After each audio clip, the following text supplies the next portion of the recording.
What's up, ladies and gentlemen, welcome back for another House of the Dragon update. In this video, we're going to discuss why the Game of Thrones and A Song of Ice and Fire fandom has now gone into mass hysteria. The fans have been in a frenzy ever since these new photos were uploaded all over social media. As most of you know, HBO is filming their outdoor scenes on location for House of the Dragon's third season. I've already made a handful of videos about some of the photos and videos that were leaked online. We're finally able to get a glimpse of how everything will unfold in Westeros. Well, in a shocking turn of events, it now looks like Daemon Targaryen will meet face-to-face with Aemond Hightower and Daeron Targaryen on the battlefield in this upcoming season. We actually have our first look at Viserys and Alicent's forgotten son. He is the brother of Aegon, Aemond, and Helaena. This obviously has a lot of Fire and Blood fans upset because it wasn't directly adapted from George R. R. Martin's source material. I gotta admit, I was also stunned when I first saw these photos. I was not expecting a scene where Aemond Hightower bends his knee and offers his sword to Daemon Targaryen. I'm also wondering why it looks like Daemon and Daeron are leaving the battlefield together. Have they made a new alliance, or is this only a hoax to throw off the fans before the release of the upcoming season? Your guess might be as good as mine. I can only assume they're making some sort of ceasefire agreement. While this does look like a friendly scene, I can't imagine they'll actually join forces or stand down for the remainder of the Dance of the Dragons. That would dramatically alter the outcome of this incredible story. If it is a real scene, it should happen sometime during the first half of the season because director Claire Kilner has been spotted on location during the filming of these scenes. And as far as I know, she will not be directing any episodes after episode 4. Whether it is a fake scene to throw us off, or something we will actually see in the show, I don't think it will end with them fighting side by side. I believe Rhaenyra and/or Daemon will make them an offer that they ultimately reject. It will be interesting to see how the scene develops. I just hope it makes sense and doesn't make the show worse in some way.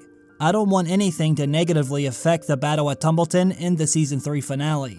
Make sure you watch my last video if you want to know everything that happens during that infamous battle. Although the second season might have been a letdown, we do know that Ryan Condal has the ability to be a good writer. He showed glimpses of it during the first season with Viserys Targaryen. He actually made him a significantly better character. In fact, George R. R. Martin even said he liked Ryan's version of Viserys more than his own. So let's hope the scene with Daemon and Daeron will be another example of one of his amazing additions. While it does have me a little worried about the show's direction, I'm not going to sit here and say it's another sign of a doomed season. I will reserve my judgment until I can see what happens in that episode. Now, in my latest videos, I went over what I believe will happen in the first and last episode of Season 3 during the horrific battles in the Gauntlet and at Tumbleton. I think we can make a solid outline for this season, assuming the writers adapt what happened in the novel.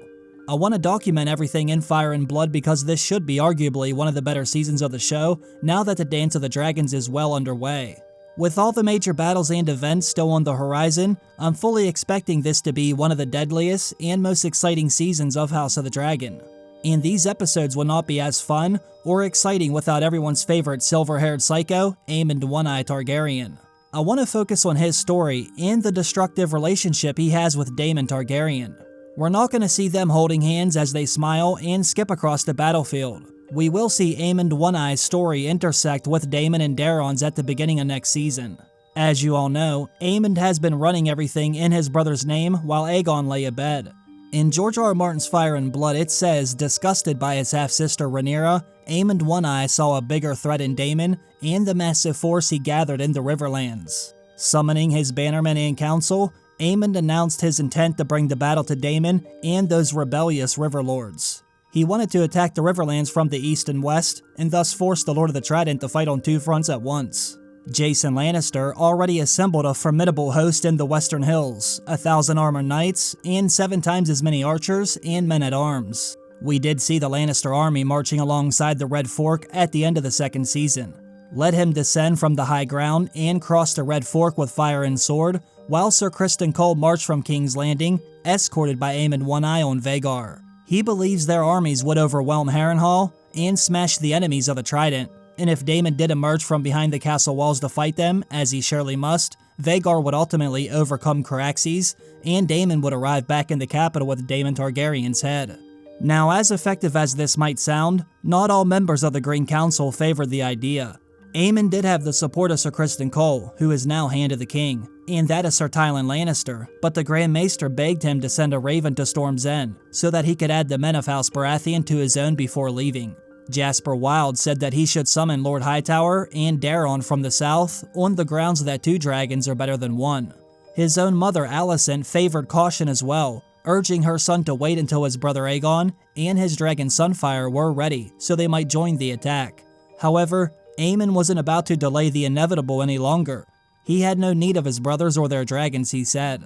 Aegon was hurt already, and he did not think Daeron was old enough for battle.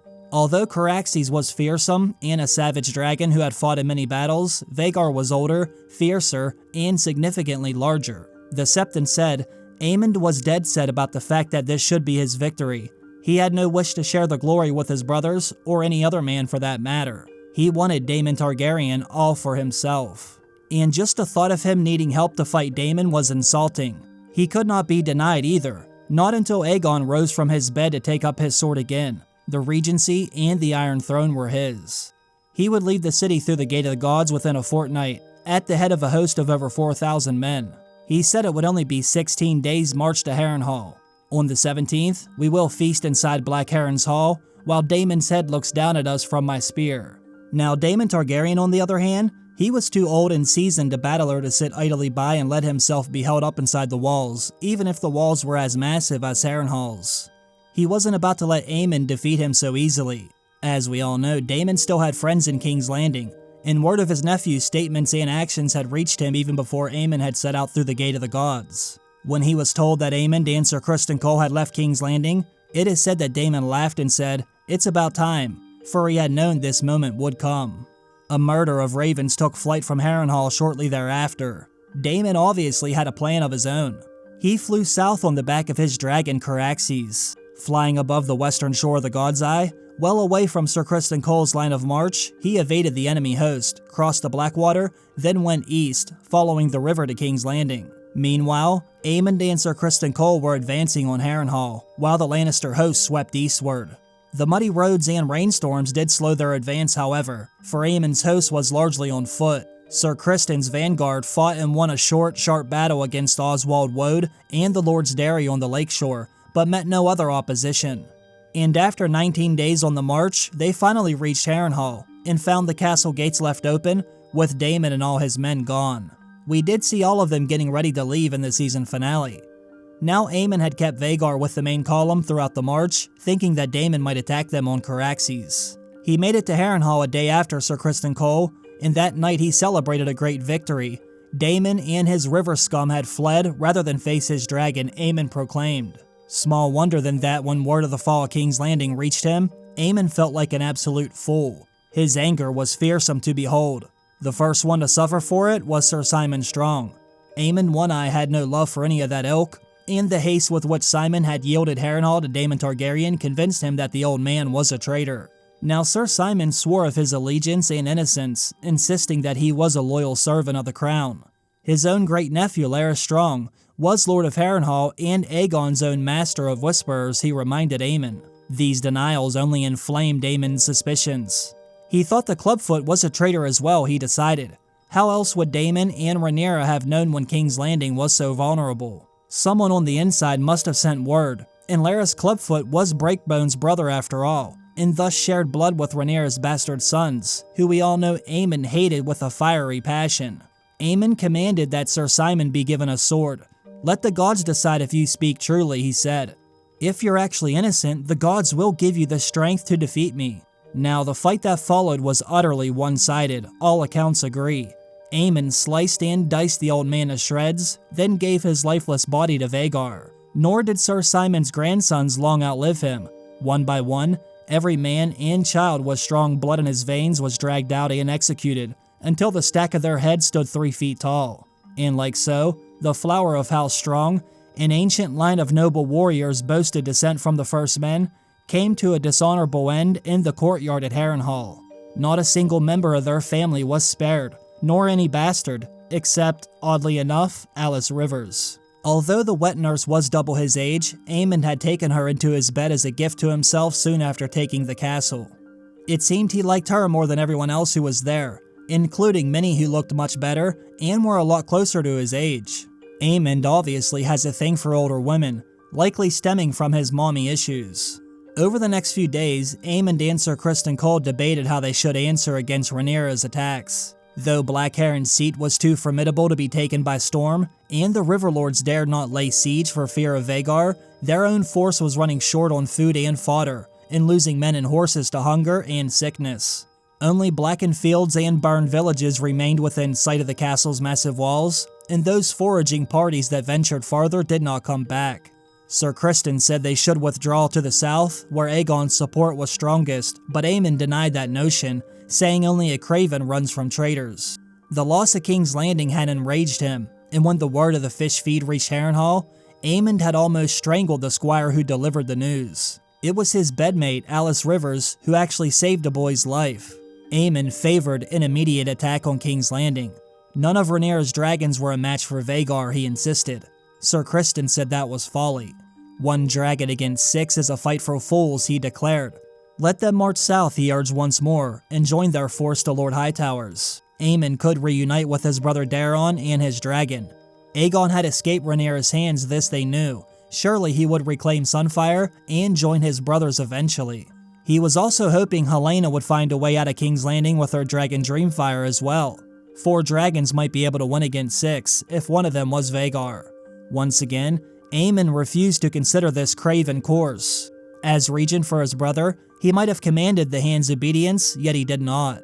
Grand Maester Munkin says this was because he actually had some respect for the older man, while Mushroom suggests that the two men had become rivals for the affections of the wet nurse Alice Rivers, who had used her secret ways to inflame their relationship. Septinu Stay somewhat agreed with Mushroom, but says it was Aemond alone who had become infatuated with the Rivers woman to such an extent that he could not bear the thought of leaving her there alone. Whatever the reason, Sir Criston Cole and Daemon Targaryen went their separate ways shortly thereafter. Sir Criston would take command of their host and lead them south to join Ormond Hightower and Daeron, but Aemond would not be going with them. Instead, he meant to fight his own war, raining fire on the enemy from the air. He knew that sooner or later, Rhaenyra would have to send a dragon or two out to stop him, and Vhagar would annihilate them, as she has done with every other dragon she has faced thus far.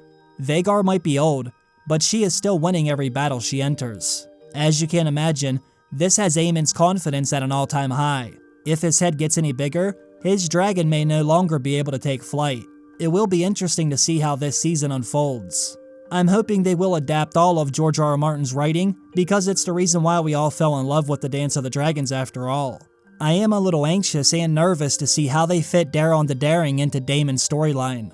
I'm hoping those new photos are from a throwaway scene that doesn't have a major effect on things moving forward, unless they're about to deliver a shocking event that leaves us wanting more. Now that would be subverting my expectations. In my next video, I want to shine a light on Daemon's story and how he will help Rhaenyra get the Iron Throne at the beginning of the upcoming season. Let me know what you think about everything down below. What are your thoughts about Daemon and Daeron's scene? I want to hear what you have to say. As always, I gotta thank you all for watching the video. Have a great day, everyone. I will see you again very soon. Bye.